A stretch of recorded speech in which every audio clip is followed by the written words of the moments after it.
wewe utunga inkwavu hanini ikintu cyagutumye wumva ko nawe wozitunga cyagukabuye cyane kufata iki kintu bavuze kuri ukwavu nanje ngiye kuzitunga nicaye ikintu ca mbere cyatumye nkunda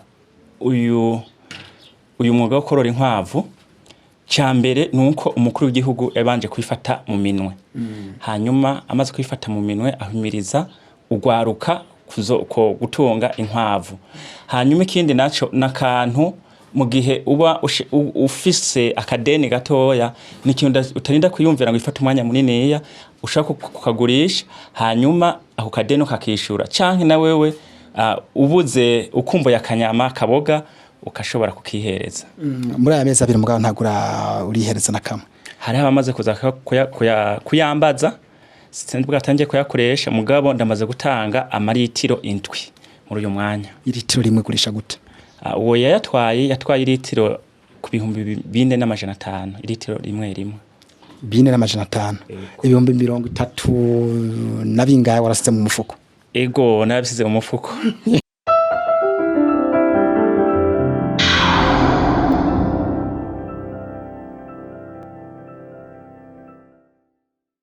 bakunze mu Media TV reka dusyo tubaramutse tubipfuriza ibihe byiza twizira kumura amahoro ubu naho turiko dutembera aha ku mutumba wa Kabere ni muri komine ya Mabayi agacimbiri nzero niho twagiye gutembera ahantu batubwiye yuko hari umuntu asanzwe yoroye inkwavu rero abantu benshi bo ngaha muri aka gace ntibasanzwe bazi yuko hino bo borora inkwavu dushimye rero kwihishikira nitwahamusanga ashoboye kutubwira ukuntu yiyumviriye korora inkwavu n'ukundi zisanzwe zorogwa rero bakunze mu Media TV mbona mudukurikirana aha turagiye dushike aho batubwiye mu rupangu batweretse ko goba arigo asanzwe abamo twagiye cameraman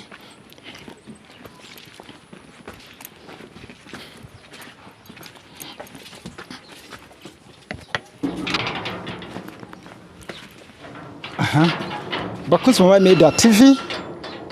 batubwiye ko araha hasigaye ko tumenya umuryango wari wo kirazira kwinjira mwiriwe karibu murakoze yego okay nahanyene twaturaje ngo turazimiye turashobora kwinjira ko tubona handitse ko kizira kwinjira yego karibu ni mwinjire murakoze cyane cameraman nawe wo kwinjira ukaraba ko amakuru yanyu ni meza meze neza yego turashima Imana aha ni mwebwe musanzwe mukurangaca nkuru umukozi bo nitwe dusanzwe duhakorera ututuntu ni gwawe canke urafise mu bose yaguhaye akazi oya ututuntu n'utwi wanje yego bakunze mu Media TV tuce tubona ko wabatubwiye ari uyinyene rero twatuje nka Mabayi Media TV ni televiziyo ikorera ngaha nyene mu gisagara ca Mabayi ikunda gushika akenshi kugwaruka canke ku bandi bantu basanzwe bakora ibintu bishobora gutuma biteza imbere bonyene no guteza imbere komine yacu sinzira ko mafu mutwemerera ko muduha ikiganiro ego karibu ikiganiro turakiba murakoze cyane ukunda ko mubanza kwidondora bakora dukurikina kuri Mabayi Media TV jewe nitwa Uwitonze Lot hanyuma mu kazi sanzwe nkora kamisi yose ndumuganga umwefirimiye mugabo nkabasanzwe nkorera mu gisata ca laboratoire muri hôpital Mabayi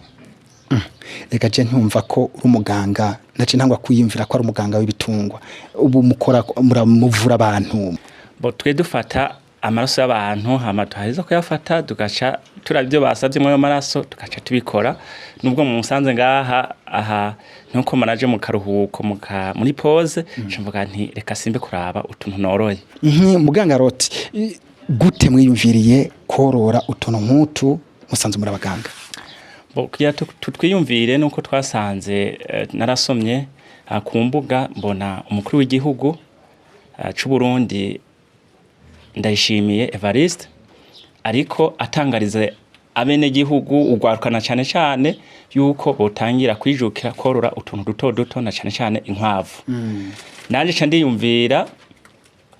mu mwanya mafise ntari ku kazi canke mvuye ku kazi mu masaha 2 mbasigaranye utuntu ushobora kuba no korora tundi hafi kugira ngo mana iradukurikirana nkadufatanya n'akazi sanzwe nkora nuko navyumviriye aha nta mukozi ufise asanze twahirira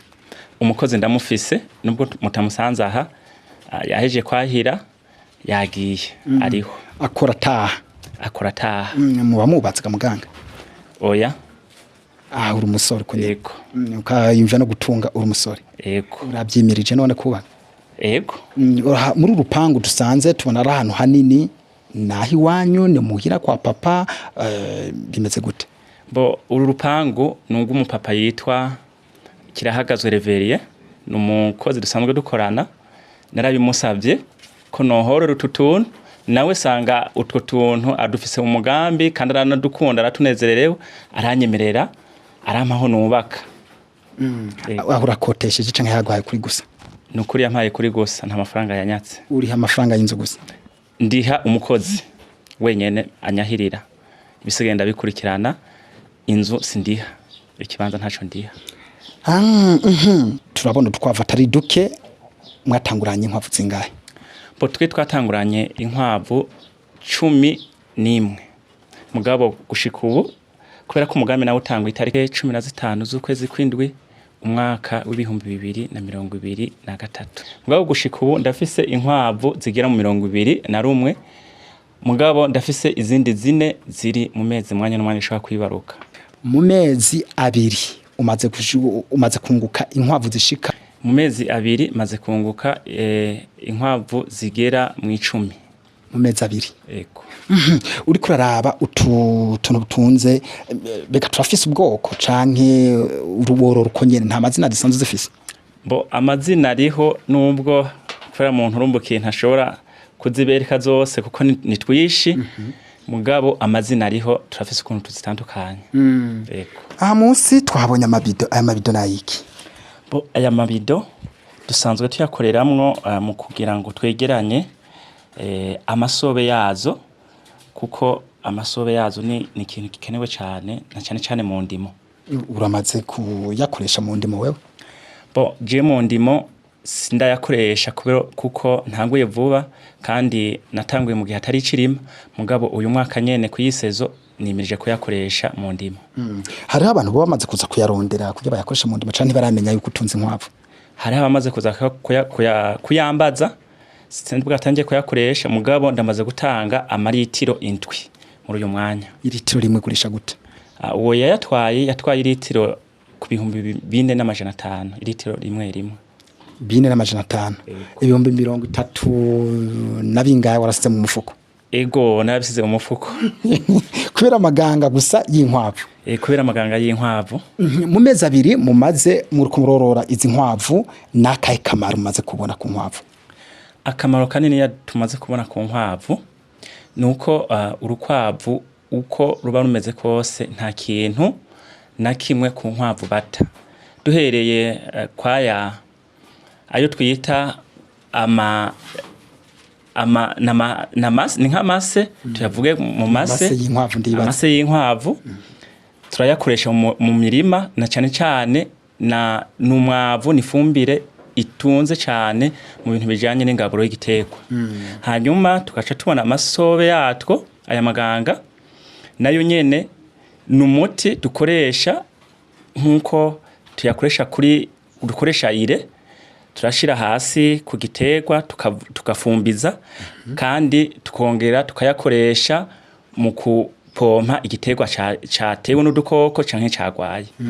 hanyuma urukwavu nago rwose turarurya kandi n'ubwoya bw'urukwavu bufise akamaro kanini barabukoramwo ibirato n'utundi tuntu wewe utunga inkwavu hanini ikintu cyagutumye wumva ko nawe wozitunga cyagukabuye cyane kufata iki kintu bavuze kuri urukwavu nanje ngiye kuzitunga n'icaye ikintu ca mbere cyatumye nkunda uyu mwuga wo korora inkwavu ca mbere nuko umukuru w'igihugu yabanje kwifata mu minwe hanyuma amaze kwifata mu minwe ahimiriza ugwaruka ko gutunga inkwavu hanyuma ikindi naco nakantu mu gihe uba ufise akadeni gatoya n'ikintu utarinda kuyumvira ngo ifate umwanya munini ushaka kukagurisha hanyuma ako kadeni kakishura canke na wewe ubuze ukumbuye akanyama kaboga ukashobora kukihereza muri aya mezi abiri mugabo ntagura urihereza na kamwe oya muri aya mezi abiri ndicorora kandi sindatangira no kugurisha ndishobora kugira ndabe aho nzobangeze hama mbone ukuntu ntago mwembo fisi nta gico sigarana. Kugira wubake mwene uko tubona wabyigishijwe nande wabikuye byo bon kugira ngo nubake uko nabonye kubera ko hariho groupe duhuriramo abantu aborozi b'inkwavu mu Burundi bararungitse akazu kameze nk'uko ndavyiga hama ndaza kubishira mu ngiro nubwo bitameze neza mugabo ndabona ko ari akanini ko ndubaka inyuma yaka koko kazoza kameze neza gusumbaka. Utaraja muri groupe zari zimeze gute zaba hano hameze gute? Ntaragenda muri groupe iyo groupe ya WhatsApp muhuriramo mwese aborozi b'inkwavu utarayijamwo aho wari wazororeye hari hameze gute? Sinari bwatangire korora. We kugira utangwe ko racibanza gusaba uja muri groupe ya WhatsApp. Ego. Yaboroze kandi atarukavu na rumufise. Ntago nari ifise mugabo mwiyondwe nyene naciye nubaka mu yindindwi igira kabiri cyo ndazizana. Mu yandi majambo banje kuja kwiga ukuntu bikogwa ahubwo gitangura kugura wamaze kumenya ukuntu bikogwa. Warize rero barakubwira ukuntu bikogwa mbega wewe nkuwo kwitura ari nk'ugwaruka rushobora kuba dukora dukurikirana kuri Mabaye Media TV hama rukabona kiro kiganiro tuko turagira bagaca bavuga bati uyu muntu ko twumvise ahantu aba reka tuhaje atwigishe kuna dushobora kubakira inkwavu ngo dushobora korora inkwavu ngo dushobora kuzifata ufata kanya naho mukunze kuba mufatiriwe kuri ako kandi kazi musanze mufise ku bitaro ukabigisha nabo bakaja korora ibintu nkuko nawe woroye. Ego jewe nta kibazo ufise baje ntari ku kazi mumefatiriwe bakabimbwira tukarondera umwanya ndashobora kwibigisha kuko ndamaze kumenya byinshi ku bintu bijanye n'ubworozi bw'inkwavu. Umukozi dufata kuno musataje bice bigenda gute zishazigaburirwa nande? Umukozi kubera ko inkwavu ari ikintu kigoye mu kuzigaburira jiwe nyene narihaye initiative yo kuzigaburira kugira ngo ntize guhura n'ikibazo kubijanye n'ifungurwa bivuye ku mukozi mw'iyi minsi nije ndazigabure azana ubwatsi agashira ngaho canke izindi fungurwa hama jewe nkazihera. Ataza n'ubwatsi naho gaco usanga nkaha mu biku ubwatsi nko twabibonye naho nta buhari bice bigenda gute? Hariho izindi njya umuntu ashobora kuba afise za kijambere izo twita provante n'izindi twita amagranire nizo umuntu aca azi abuhereza canke ukarondera amafaranga ugacugenda mu isoko nubwo atari byiza kuzimenyereza amashu canke imikubi canke irengarenga umuntu ashaka kwikora ku zindi fungurwa. Nibishikana wewe ugafata gakero ukagenda kwiyahirira? Jiwe keshi nk'ubu ufise utwana tukiri dutoya na cyane utwana tukiri dutoya hariho ifungurwa z'ivyatsi dukunda zifise vitamine ibyo twita icanda. Sinzi ko mu zindi ntari ko bavyita mugabo twege tuvyita icanda. Icanda rero nutwo kujya turyoshe kutwana twatanguye gufungura. Hanyuma rero kubera ko umukozi ntashaka kumubwira agende gusoroma icanda ryonyene je ndafata umwanya nkagenda nkazisoromera nkaca ndazizana nkazishira ahantu zamara amasaha 28 nkaca ntangira kuzigaburira utwo twana. Yego. Utwana tuvutse urabimenya mbega? Kubera ko uba wakoze suivi kandi igihe urushiriye kuyipfiza urandika urafise ahantu wandika igihe ushiriye kuyipfiza ugacumenya nk'imisi 2 ruba rusigaje kugira ngo ruvyare ugacushirayo kutwita aka box kazovyariramwo kagasasa hanyuma hageze uruzugenda kuraba muri ka box ko kataravyara. Kugira umenye ko cafasha amezi ubibwirwa niki? Ipfizi ufata ishashi agashashi niko ukura mu kazu kako ukakajana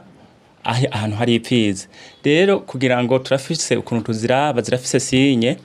igihe ipfizi yamaze kureyisisa uvuga nti urukwavu rwimye ruragwa hasi rukagwa rugaramye kandi rurakoma n'induru. Bisaba kusizeyo ako gashashi ukagashira mu mfitsi cyo gumuraba urabe ko ruhava rugwa rugaramye. Ego urasiriveya nka 5 minutes 10 minutes uraba ko urukavuriza ipfizi za kurira iyo shashi. Bisigura ko ishobora ushobora gufata ishashi ukashira mu rupfizi iminota 10 gusa cyo kura ikabifasha amezi. Ego mugabo mu mategeko ufata n'imiburiburi umunsi umwe canke imisi ibiri bikibana. None ko wogira aho kwashobora kugarama gashobora kugira kubyo bibone ko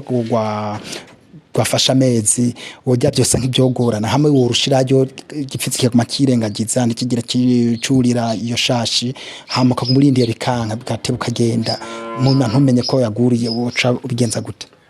Mu mategeko ntago intuzenya ishashi ushobora kwijana ahantu hari ipfizi hahera iminota 10 ipfizi itarayurira. Mu gihe rero iyo pfizi itayuriye mu iyo minota canke mu isaha wewe ucusubiza ishasha aho bayikuye kubera ko ipfizi yimya mu masaha yo mu gatondo canke ku mugoroba. Uca wongera ugafata uwundi mwanya wo ku mugoroba ukarugarukana ukashira kuri ya pfizi. Ipfizi ishashi yavyemeye yonyene urabibona ko yavyemeye canke aho kuntu ziraba tuvuge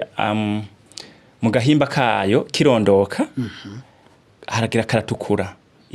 ku ishashi karaza gutukura hama kamaza gutukura urabona ati aka karageze kuyimesha karashaka ipfizi ugashirayo. Icyo byose ko mvuze ibintu byinshi nibyo kuri babimenye muri aya mezi abiri gusa kuva utanguye kororera canke hari ibyo wari usanzuzi imbere yuko utaratangura. Kubera ari ibintu nagiyemo nkunze nanagize umwanya munini mwaya mezi abiri go kwiha inyigisho biciye muri groupe ibindi bintu nkabisoma. Iyo groupe ishobora kujamwe abari bo bose barashobora kuza nko hari urundi gwaruko rworoye inkwavu rushobora kuza iwawe tuguha nimero ya WhatsApp uduhera abandi bantu badushe muri groupe natwe dushoboye kuza turahakura inyigisho mwene izo byo ukunda. Ego kubera ari umugambi w'igihugu cyose ndibaza kata kibazo kirimo baje no bakampa nimero nange nabasabira admin wa groupe akabashiramo. Hariho abo tumaze kugendera tugasanga inkwavu ziba hasi zose ziri hamwe ugasanga nk'akazu kamwe karimo inkwavu 3-4 ari amashashi ari bitfizi mbe ugasanga ntanazi ko ari bitfizi cyakora amashashi zikibanira hama kabya akaza yumva gusa ati hari akabya no kugira amenya kabya ugasanga ni ngorane abo wabwira iki. Inkwavu zirafise ukuntu zorogwa uzororeye hasi hariho ingwara izifatira mu tunono. Izo ngwara rero nizo keshi zituma inkwavu nyinshi zihona. Hanyuma kirazira yuko intuzenya ipfizi n'ishashi biba mu kazu kamwe kubera ko urukwavu rwimye nimisi hagati y'imisi 28 n'imisi 32 rukaruvyaye kandi utarurinze ipfizi urashobora kuvyara uyu munsi nyuma y'imisi bica nk'umunsi umwe kongera rukabaguyemye. Narijya tuzi neza ko gosa imisi 30 riko gosa ubwana gwavyaye urumva ruciye rusamiramwo iyindi bwa bwana bushobora kugira ikibazo bwapfa. Umugambi ni wa Nyenicubahiro umukuru w'igihugu aravuze ko byo bavyiza ugwaruka rushize mu minwe yagone ibyerekeye korora inkwavu. Wewe ubu wabyumvise nkama niki ushobora kubwira urundi gwaruka dushobora kuba rutumva ikintu cy'ubworozi. Nukuri ukorora na cyane cyane kugwaruka je mbona ari ikintu kiryoshe cyane cotuma ejo urashaka gutangira ku kwavu hanyuma ukagura impene nyuma y'impene ukagura inka hama inka nazo zikazana ubundi mwimbo. Rero nk'ugwaruka urashobora kwijukira ku kintu c'ubworozi na cyane cyane mu gihe umukuru w'igihugu cy'u Burundi yagifashe mu minwe nkama ikintu kijanye n'ubworozi by'utuntu duto duhereye ku nkwavu canke udupanya mugabo tukahera kutwo tuntu kugira tuzoshike ku kindi kintu kiri hejuru y'utwo. Aha urashobora gukora agakwavu kamwe tukaraba canke kirazira. Oya nkikizira kurubo akakubwoko cyane cyane ubanza hari kibanza gukora kubona nta nakimo urukwavu urarukorako nkaka ugakura tukakaraba ikadara nkure yiyi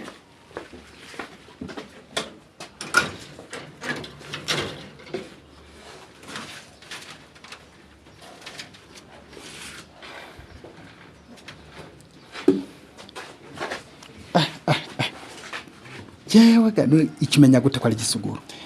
iki tugipimira urabona ko tuvaho gifise nk'utu testikire twatwo tubiri aha ntugere gikura ngaha ico sindagikura ngaha ariko tutunyagazi uratuza ukashiramo utunyagazi ndazana nkashirayo igihe kaba hageze kwima nkaha uwoza ati ndakugurira iki gisuguru yo wagitakura ngasubizayo iki gisuguru canje ndavye shaka nko kukigurisha sinakigurisha amafaranga ni munsi y'ibihumbi 40. Wakiguze 45 wowe wakigusha 40. Ego. Kubera iki kuciye wunguka menshi cyane 15 byose? Kubera ko iki gisuguru ndamaze kubishira ku munzane nkagipima ibiro kirafise ibiro 3. Twabonye ahantu mushira ubwatsi kubera iki mwasize hakaruka meze nk'agatebe. Hajya dushira ubwatsi twashatse turinde izinjya z'inkwavu utuntu tujanye n'udukoko tubakteri dushobora gutera zijyanja nyama twaciye dushira ahantu hejuru umukozi azizanye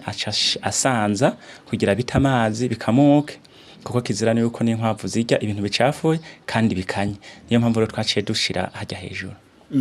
Uko kizira ko zijya ibintu bikanye kandi umva bavuga ko zinywa amazi bigenda gute zanka ibintu bikanye kandi zinywa n'amazi? Bo inkwavu ziranka ibintu bikanye kandi zinywa amazi kubera ko ufashe amazi uziha ugaca uziha n'ubwatsi bukanye ubwo bwatsi ibyo bintu haba ariho n'ubwatsi bufise acide nyinshi bisaba yuko bibanza gukamuka ubwo bumara ukabanza bukagabanuka. Wewe batubwiye yuko usanzwe ukora mu gisata c'ubuvuzi ariko kandi washimye kugira ikintu c'ubworozi. Sabantu benshi bakunda kugira ubworozi bw'inkwavu ari n'abaganga usanga mbere nkamwebwe kuba abantu benshi babiyumvira ngo mufise amafaranga menshi babazi mu bintu by'inka impene kimenyana cyo hejuru. Nkawe nk'umuganga ni iki gishobora gutumirira abandi bagwiza tunga babona ko utuboroye tunumwe n'utu nta kamaro? Jewe nagire ntumirira abantu bose ari ufise amafaranga menshi canka ufise amafaranga make ku kintu kijanye n'ubworozi bw'inkwavu. Ni kintu maze kubona nubwo ndakibaye umwanya muto ikintu maze kubona ko kigwiza umwimbu mu bijanye n'uburyo mu bijanye n'ibintu bijanye n'uburimyi kubera ko ibintu byose ukora mu nkwavu urabikoresha. Rero mu gihe uri kurabikoresha ari ivyo wawe ukabikoresha mu murima hanyuma nyuma y'ivyo bikaguha amafaranga n'urukwavu warugurisha ukaronka amafaranga. Ndibaza ko umuntu ari we wese yokumva akamo k'umukuru w'igihugu akorora inkwavu akiha ico kintu kuko kiravuna mugabo kandi nta muntu ashobora kugira ikintu kitamugoye. Bakoze mu Media TV nkuko mwavyumvise wewe gwaruka yatubwiye yuko umugambi yawukuye kwa Nyenicubahiro umukuru w'igihugu aho yariko arasemerera avumera avuga ati ugwaruka rwose ni rurabe rugire niburi udukwavu tubiri mu myaka mike birashobora kuzogira akamaro. Akonko yabitubwiye nawe nyene yatubwiye ko amaze amezi abiri kuva ku 15 z'ukwindwi gushika ubu tugitaka 26 z'ukucenda murumva ko nk'amezi abiri arenga ko imisi mikeye ariko amaze kunguka inkwavu 10 mu mezi abiri. Izo nkwavu 10 mbega agakwavu kamwe muri izo 10 umaze kunguka ukagurisha nkangahe? Bo jewe nkizi zavutse itarike 15 z'ukwezi k'umunani mbona zizanye itarike 15 z'ukwezi kw'indwi mugabo rumwe ndarushira ku ifizi itarike 15 z'ukwezi k'umunani kari kavyaye nk'ubu bufunze ukwezi n'iminsi 10 nisindagira kubugurisha mugabo inyuma bufunza amezi abiri amezi 3 kugira ngo bumare nk'amezi ayandi 3 kugira ngo umuntu ashire kuyifizi canke butangire kuyimya ndashaka kugatanga ku mafaranga 220 kamwe. Akajambo kamwe kuri Nyenicubahiro umukuru w'igihugu cacu. Akajambo nashaka kubwira Nyenicubahiro umukuru w'igihugu cy'u Burundi nukuri nkuko yafashe umugambi wo guhumiriza ugwaruka korora inkwavu twagire nukuri tumusabe adufashe kubera ko uyu mugambi uzutera imbere n'abatabyumva hazogaho bavyumva hama ugwaruka nago rumenye kazoza kako kuko benshi turiga tuzi yuko kugira ngo turonke ikintu iterambere ari uko tuba twarosoboze mugabo ibikorwa mwene ibi biratuma umuntu atera imbere akava aha agashika hariya kuko keshi uravye n'abaguza tunga dufise mu Burundi nta buzi bwa leta bafise bakora ibikorwa byabo. Niyo mpamvu rero Nyenicubahiro umukuru w'igihugu cy'u Burundi nukuri ndanamushimiye kuko yadahimiriza ngabishiremo inguvu naje ibi bikorwa ntavyo nari kwiyumvira. Akajambo kamwe kuri mwene urupangu yaguhaye ahantu nawe nyene urupangu kirahagaze reveriye nukuri ndamushimiye we yampaye ahantu hasakaye hejuru akampa urupangu akanyereka n'ahandi nzokubaka kuko ndafise ahantu ushaka kubakira nk'inkwavu ziri nk'amajana 5 yampaye abantu hose nagura hatangura avuga hatwereka ego ndabereka ahantu maze gutangura n'ahandi ntaratangura hariho aho hose ndamushimira kuko nta kiguzi na kimwe nariko ronka ndamuha yahampereye ubuntu aho bariho akamushobora guterwaruka ugwaruka na cyane ugwaruka rw'u Burundi mugabo nisunze nk'ugwaruka turi mu komine imwe gorahura ubwenge rukantemberera hanyuma bakiyungunganya nubwo ari babiri canke umwe batatu bakagura inkwavu 5 inkwavu 5 uziharuye zigeze kwima inkwavu 5 mu mezi 3 ufashe inkwavu 4 zigeze kwima ugacuzana isuguru imwe mu mezi 3 urashaka ufise inkwavu zirenga 40 Eko. Reka tugushimira cyane kuri uyu mwanya washoboye kuturonsa twaje tusanga muri ko murazigaburira wajya mbere mwace muhagarika ariko kandi nibi byari bikenewe ko iyi mpanuro mutanze kugwaruka mushobora kuyitanga kugira ishobora gufasha ugwaruka gwinshi kandi rutandukanye turakengurukiye cyane rero kuri uyu mwanya turonkeje murakoze cyane nanje ndabashimiye cyane kandi mwakoze kuza kututemberera nubwo tutari tuvyiteguriye Imana ibahezagire. Amen amen. Namwebwe bakunzi ba Mabi Media TV reka tubashimire bidashobora gusa mukabona amasana nka yatabona neza nuko twakoreye imbere mwabonye ko twashimye ko tuvirira aho hari ubwo bworozi bwiwe ariko kandi tubibaza ko byose bimeze neza ibihasigaye naho mu kindi kiganiro tuzoba dusubira bye bye.